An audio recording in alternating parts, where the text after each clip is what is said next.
नमस्कार साथियों, कैसे हैं आप सब। मुझे उम्मीद है कि आप सब बढ़िया होंगे और अच्छे से अपनी तैयारी को कर रहे होंगे। तो आज हमारा 12th फिजिक्स का ये पहले चैप्टर का पार्ट 2 है, जिसमें हमने पहले पार्ट में आपको विद्युत बल रेखाओं के गुणों तक करवा दिया था। और अब हम उससे आगे हमारा है वैद्युत क्षेत्र की तीव्रता, यहाँ से आगे पढ़ेंगे। और देखिए साथियों, मैंने आपसे कहा था कि हम एक चैप्टर की लगभग 2 वीडियो बनाएंगे। अब आप जानते हैं चैप्टर्स काफ़ी बड़े हैं, तो फिर वीडियो भी बड़ी हो जाती है, तो उसे अपलोड करने में बहुत ज़्यादा दिक्कत आ रही है। 4 दिन हो गए वीडियो अपलोड नहीं हो पाई है, और पहले से ही मैंने वीडियो बना के रख ली थी, लेकिन नहीं अपलोड नहीं हो पाई। नेटवर्क इशू बहुत ज़्यादा आ रहा है, तो इस वजह से अब आपकी वीडियो ज़्यादा बड़ी नहीं बनेगी। केवल मैं वही 25 से 30 मिनट की वीडियो रखूँगा, जिससे कि मुझे अपलोड करने में भी आसानी रहेगी और आप तक वीडियो पहुंच जाएगी, क्योंकि आज 4 तारीख हो गई, वीडियो नहीं पढ़ पाई है। चलिए फिर शुरू करते हैं।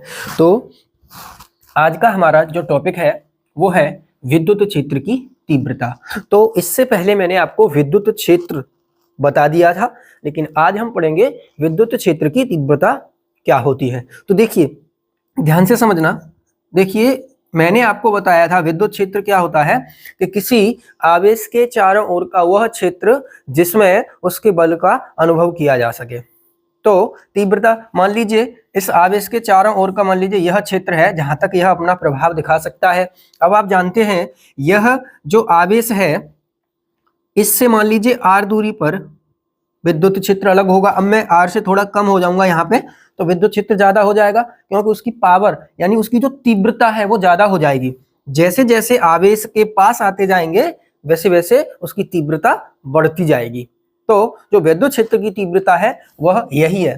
क्या है कि विद्युत क्षेत्र के किसी बिंदु पर प्रति एकांक परीक्षण धनावेश पर लगने वाले बल को उस बिंदु पर विद्युत क्षेत्र की तीव्रता कहते हैं। यानी इस क्षेत्र में, इस आवेश के चारों ओर का जो विद्युत क्षेत्र है, इसमें एकांक धन परीक्षण आवेश जितने बल का अनुभव करेगा, जैसे आप जानते हैं कूलाम का नियम हमने आपको कराया था, तो वो क्या था, Q1 Q2 upon R square.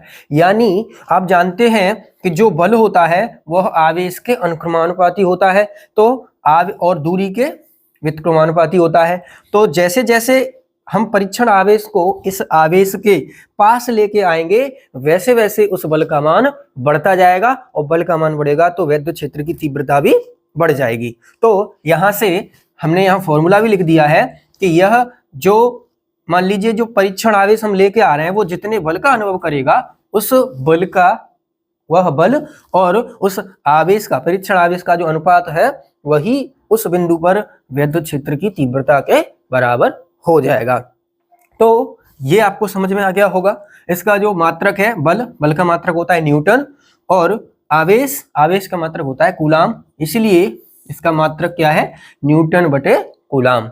और इसकी जो विमा है और ये सदिश राशि है, तो इसकी दिशा कहाँ होगी। देखिए, ध्यान रखना, हमेशा जब भी कभी आपको विद्युत क्षेत्र की दिशा देखनी हो तो उसके लिए क्या करेंगे, आपको जिस बिंदु पर भी विद्युत क्षेत्र की दिशा देखनी है, उस बिंदु पर हम क्या करेंगे, एक धनात्मक परीक्षण आवेश मान लेंगे। तो वो जो धनात्मक परीक्षण आवेश होगा, जिस दिशा में उस पर बल लगेगा, वही विद्युत क्षेत्र की दिशा हो जाएगी। वह जो धनावेश है जिस दिशा में ही चलेगा, वही दिशा आपकी विद्युत क्षेत्र की तीव्रता की दिशा हो जाएगी। तो यहां से मान लीजिए अब मुझे देखना है, तो मैंने यहाँ पे परीक्षण आवेश मान लिया, तो यह आवेश, यह परीक्षण आवेश को क्या करेगा, अपने से दूर करेगा, तो बल की डायरेक्शन यह हो जाएगी। तो क्या होगा, यहाँ पर भी जो विद्युत क्षेत्र की तीव्रता है वो उसकी दिशा ऐसे हो जाएगी। तो जब भी जरूरत पड़ेगी ये ध्यान रखेंगे हम। अब इसकी विमा देख लेते हैं। तो E की विमा क्या हो जाएगी, देखिए यहाँ पे बल की विमा लिखनी पड़ेगी, तो mLT-2, ये बल की विमा, ये आवेश है, तो क्या हो जाएगा AT। अब देखिए mL T, देखिए यहाँ पे एक पावर है, ऊपर जाएगी माइनस की हो जाएगी, तो -2 और -1 -3 हो जाएंगी। ठीक है, और a ऊपर लेके जाएंगे तो ये भी -1 हो जाएगा, तो इसकी विमा ये हो जाएगी।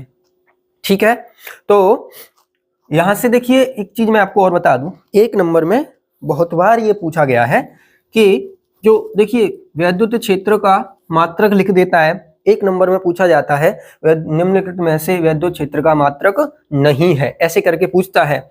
तो न्यूटन बटे कूलाम भी जो वैद्युत क्षेत्र की तीव्रता है उसका मात्रक है। एक दूसरा इसका जो मात्रक है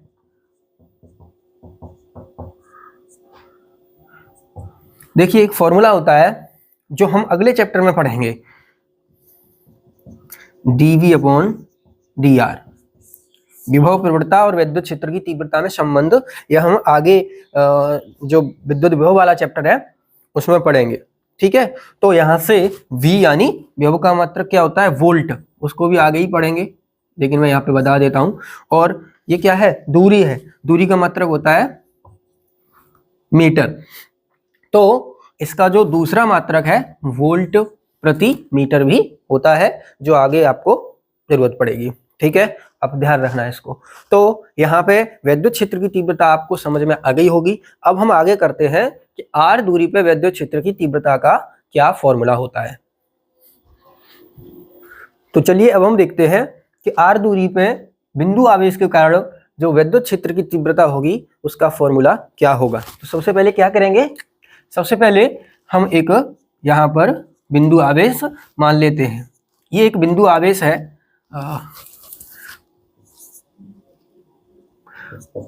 +q, ये मान लीजिए O बिंदु पर रखा है।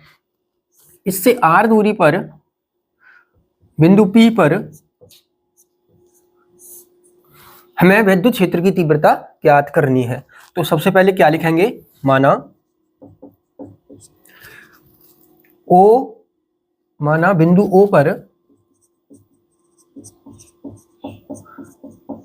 एक बिंदु आवेश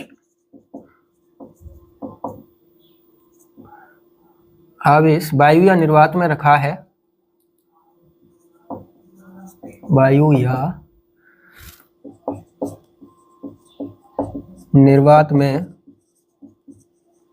रखा है। बिंदु आवेश से r दूरी पर स्थित बिंदु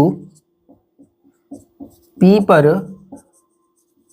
विद्युत क्षेत्र की तीव्रता ज्ञात करनी है। ठीक है, तो अब सबसे पहले आपको क्या करना है, अभी मैंने क्या बताया, यहाँ पे अगर हमें देखना है कि जो हमारी विद्युत क्षेत्र की तीव्रता है वो कितनी होगी, तो सबसे पहले आप मानेंगे कि यहाँ पर एक परीक्षण धनात्मक परीक्षण आवेश एक मान लेंगे। अब आप बताइए यह परीक्षण आवेश को यह आवेश क्या करेगा, प्रतिकर्षित करेगा इस दिशा में, तो यही क्या हो जाएगी, विद्युत क्षेत्र की तीव्रता की दिशा हो जाएगी। तो हम ये देखेंगे कि इस बल के कारण कितना बल लगेगा, इस आवेश के कारण कितना बल लगेगा। तो हम लिखेंगे परीक्षण आवेश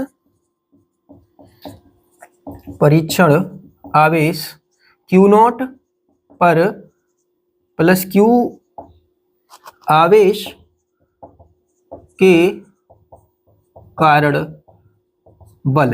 तो कूलाम के नियम से हम जानते हैं F बराबर 1/4πε0 Q1 Q2, अब Q1 की जगह हो जाएगा Q, Q2 की जगह हो जाएगा Q0 बटे r²। ठीक है, ये इतना बल लगेगा। अब हम लिखेंगे, क्योंकि हम जानते हैं वैद्युत क्षेत्र की तीव्रता क्या होती है, क्योंकि वैद्युत क्षेत्र की तीव्रता क्या होती है, E बराबर F/Q0। अब F का मान जो हमने ये निकाला है इसको यहाँ पे रख देंगे, तो ये क्या हो जाएगा, देखो ये हो जाएगा, F का मान रखेंगे 1/4πε0 Q0/r², और नीचे क्या है Q0, तो क्यू नॉट से क्यू नॉट कैंसिल हो जाएगा, तो यहाँ से E बराबर क्या आ जाएगा 1/4 pi epsilon not Q upon R square. ये फॉर्मूला निकल के आएगा और दिशा क्या हो जाएगी, इसकी दिशा हो जाएगी P से बाहर, P से बाहर। तो इस प्रकार हम क्या करेंगे कि r दूरी पे बिंदु आवेश के कारण विद्युत क्षेत्र की तीव्रता ज्ञात कर सकते हैं। अब आपको थोड़ा सा ध्यान देना है कि जो विद्युत क्षेत्र की तीव्रता है, जो r दूरी पे विद्युत क्षेत्र की तीव्रता है, वो किन किन चीजों पे निर्भर करती है। तो देखिए E यहाँ पे आवेश के अनुक्रमानुपाती होती है। यहाँ से देखो एक एक नंबर के क्वेश्चन, ये छोटी छोटी चीजें हैं, यहीं से बनते हैं, तो इनका आपको विशेष करके ध्यान रखना है।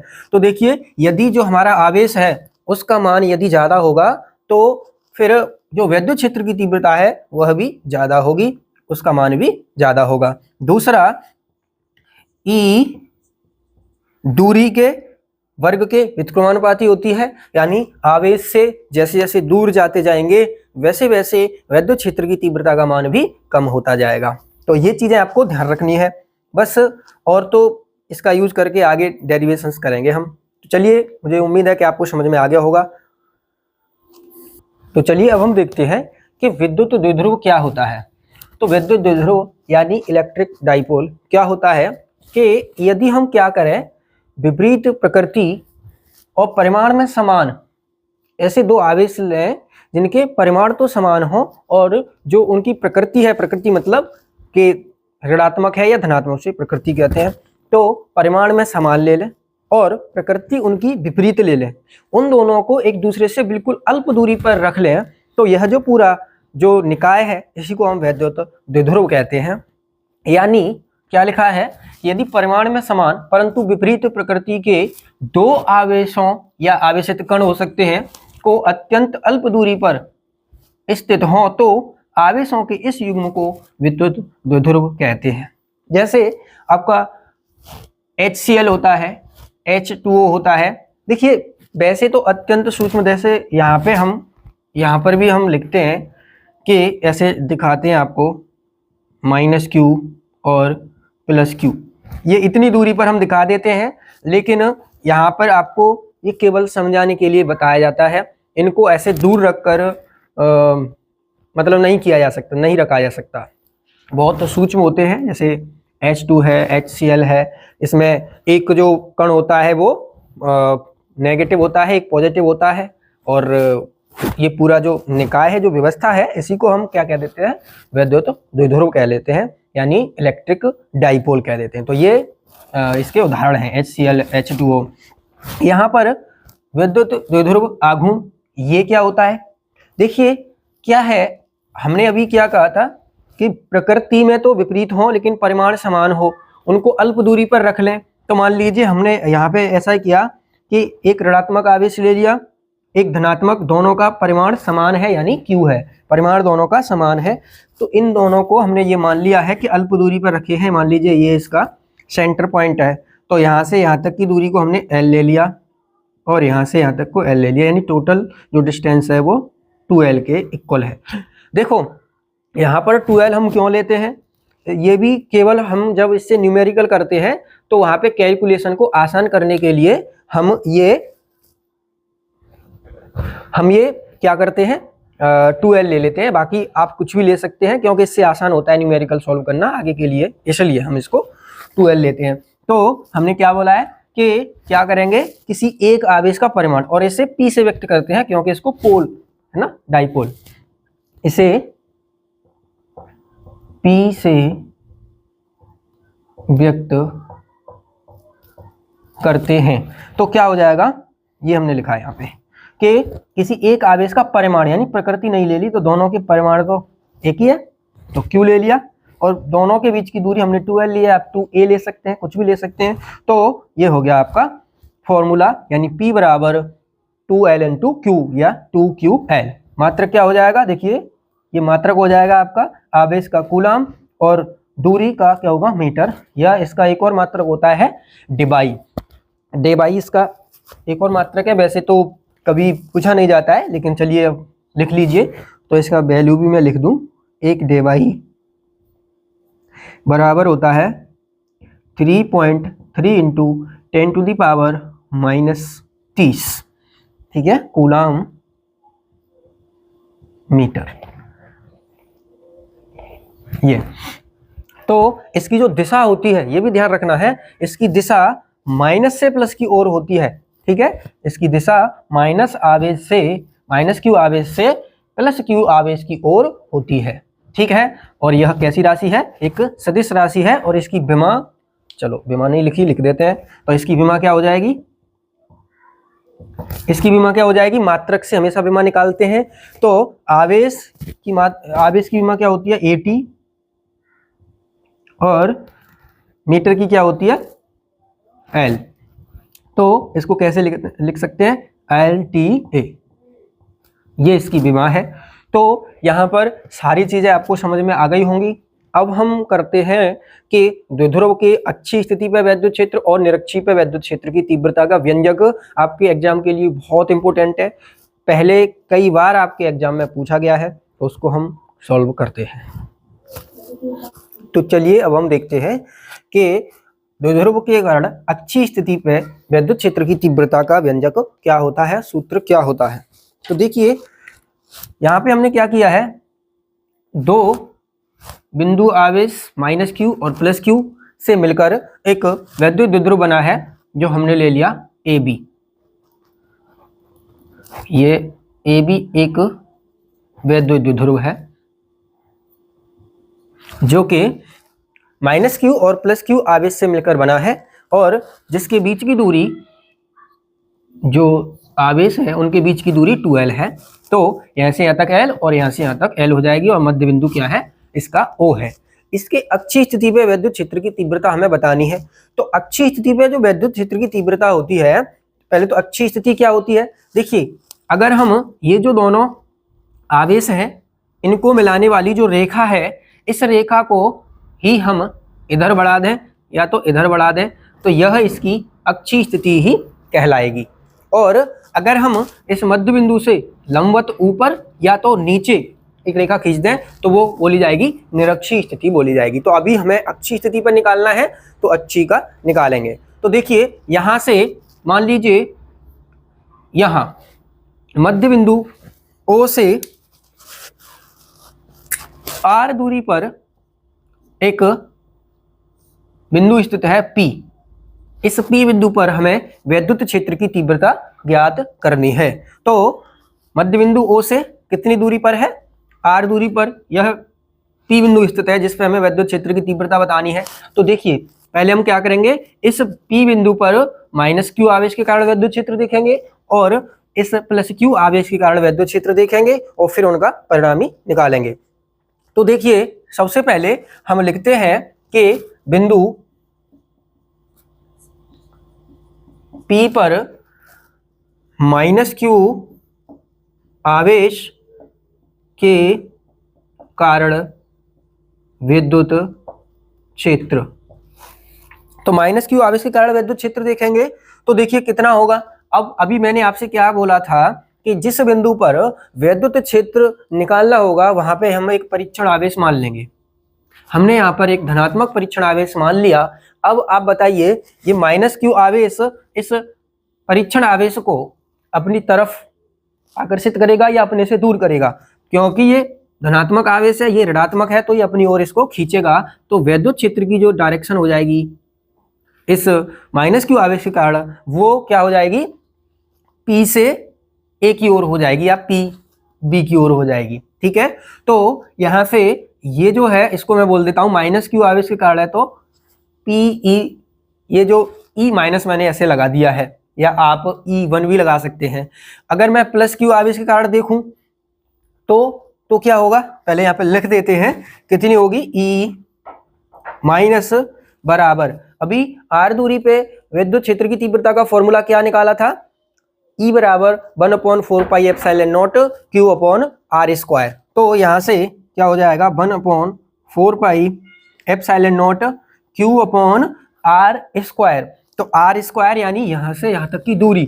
तो देखिए ये कितना है, ये L है और ये भी L है, तो ये L और ये R, तो यहां से यहां तक की जो कुल दूरी है वो कितनी हो जाएगी, R प्लस L हो जाएगी।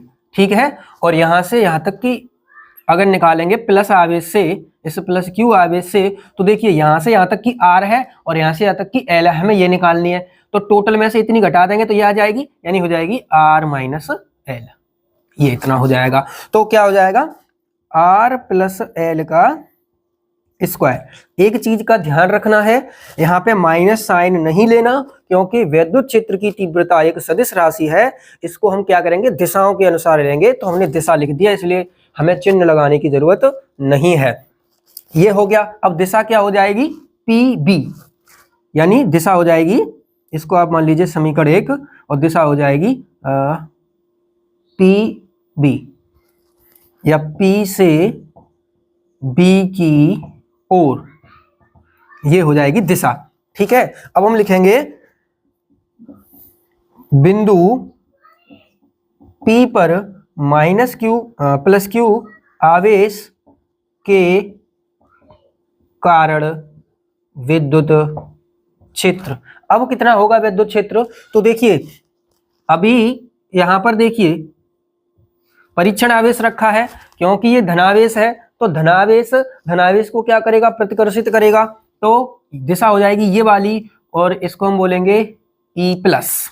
ठीक है, तो अब दिशा हो जाएगी P से बाहर की ओर।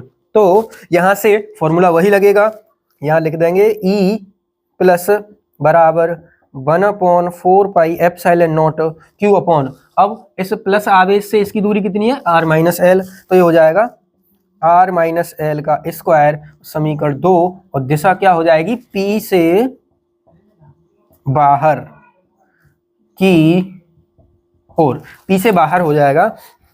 अब बिंदु P पर परिणामी विद्युत क्षेत्र क्या होगा, तो लिखेंगे बिंदु P पर परिणामी विद्युत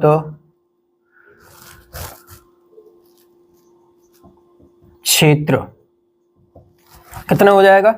देखिए आप जानते हैं कि जब दिशाएं, दोनों दिशाएं एक ही दिशा में हो, जब दो सदिशों की दिशा एक ही हो तो जोड़ देते हैं, और विपरीत हो तो क्या करते हैं, घटा देते हैं। तो यहां से हम क्या करेंगे कि जो हमारा ज्यादा विद्युत क्षेत्र होगा उसमें से कम वाले को घटा देंगे, क्योंकि दिशाएं दोनों की क्या है, विपरीत है। अब कौन सा ज्यादा है, तो मैंने इससे पहले आपको जब डेरिवेशन कराई थी r दूरी पे विद्युत क्षेत्र वाली, तो आवेश से दूरी यदि ज्यादा होती है तो वहां पर विद्युत क्षेत्र की तीव्रता का मान कम हो जाता है। तो आप बताइए कौन से आवेश से दूरी ज्यादा है P बिंदु की, इस माइनस क्यू आवेश से दूरी ज्यादा है, तो इसका विद्युत क्षेत्र कम होगा।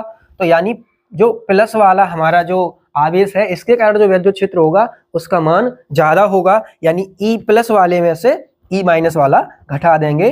तो ऐसे E plus minus E minus, ऐसे करके अब हम इसको करते हैं सॉल्व।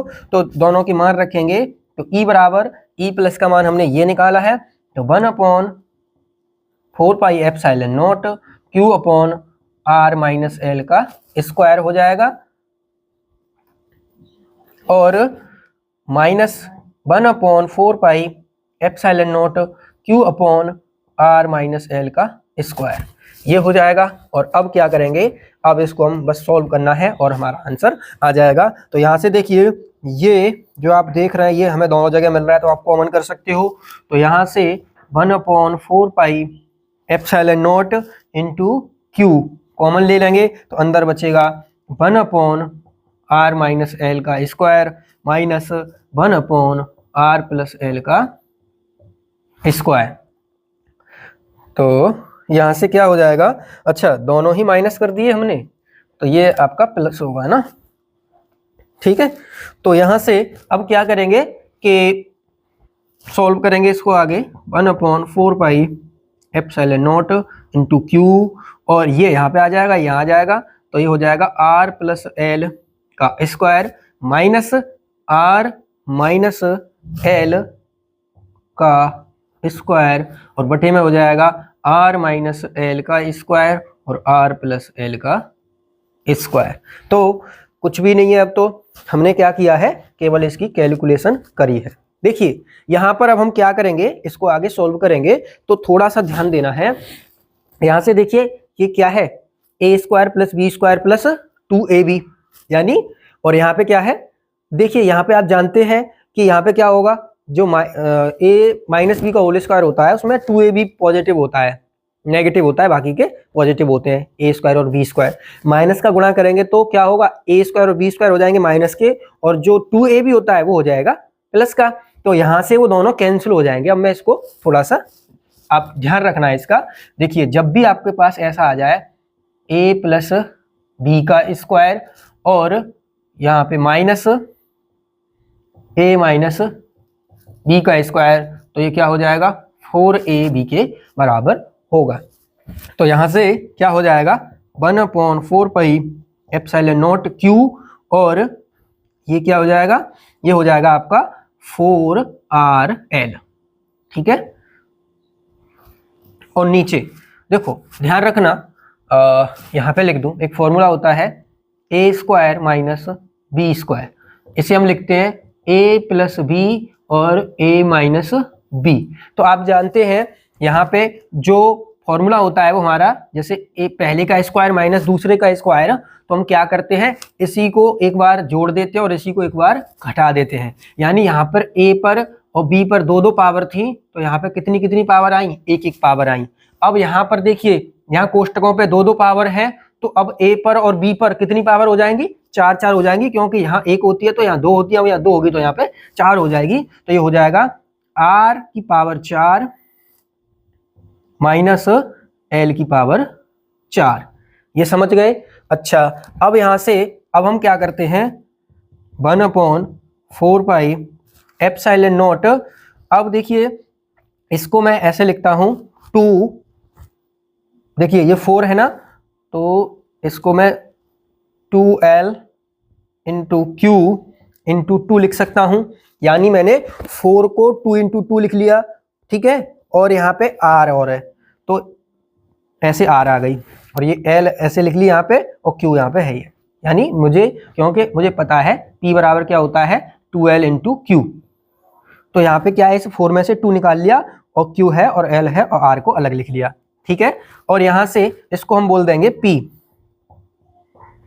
और ध्यान रखना, जब हमने आपको वैद्युत द्विध्रुव की परिभाषा बताई थी, तो क्या बताई थी कि दो समान परिमाण तथा विपरीत प्रकृति के आवेशों को एक दूसरे से अत्यंत अल्प दूरी पर रखकर बनाया गया निकाय। तो ये जो L है वो क्या है, बहुत सूक्ष्म है, ठीक है। तो बहुत सूक्ष्म कोई भी मान होता है तो आप उसकी उपेक्षा कर देते हैं, छोड़ सकते हैं। आप वैसे भी जानते हैं कि एक से छोटी संख्या का, जैसे आप एक से बड़ी संख्या का वर्ग करेंगे तो वो बड़ा होगा, जैसे 2 का वर्ग 4, ठीक है, 4 का वर्ग 16। वैसे ही एक से छोटी संख्या का जब आप वर्ग करेंगे तो वो और भी ज्यादा छोटा हो जाएगा। यानी अगर आप मान लीजिए 0.1 का स्क्वायर करेंगे तो 0.01 हो जाएगा, यानी और छोटा हो जाता है। और यहाँ तो 4 बार कर रहे हैं तो बहुत छोटा हो जाएगा, छोटा मान का, और हमने 4 पावर कर दिया तो बहुत छोटा हो जाएगा। यानी हम ऐसा बोल सकते हैं कि जो r है वह बहुत बड़ा है l से। तो यहाँ पे l को छोड़ देंगे तो क्या हो जाएगा, 1/4 पाई एप्सिलॉन नॉट, इसकी जगह क्या आ जाएगा, p आ जाएगा, और 2r अपॉन क्या आ जाएगा, r की पावर 4। एक r से एक r कट जाएगा तो यहाँ 3 बचेगा। तो यहाँ से e का मान कितना आ जाएगा, e अक्षीय कितना आ जाएगा, 1/4 pi epsilon not 2p upon r3। तो अक्षीय स्थिति पे वैद्युत क्षेत्र की तीव्रता का यह व्यंजक होता है, और इसे बिल्कुल हमने आसान तरीके से निकाला है। एक दो बार आप थोड़ा सा घर पे प्रैक्टिस करेंगे तो आप आसानी से इसको कर लेंगे, और पेपर के लिए भी काफ़ी इम्पोर्टेंट है, बहुत बार पूछा गया है। तो इससे आगे ज़्यादा लंबा वीडियो हम नहीं कर रहे हैं, मैं आपको छोटे छोटे वीडियो प्रोवाइड करवाता रहूँगा, जिससे कि आप जल्दी से जल्दी उसको कर लेंगे और हमें अपलोड करने में भी कोई दिक्कत नहीं आएगी। तो मुझे उम्मीद है कि आपने ये अच्छे से समझ लिया होगा, और मेरे साथ साथ मेहनत करते जाइए।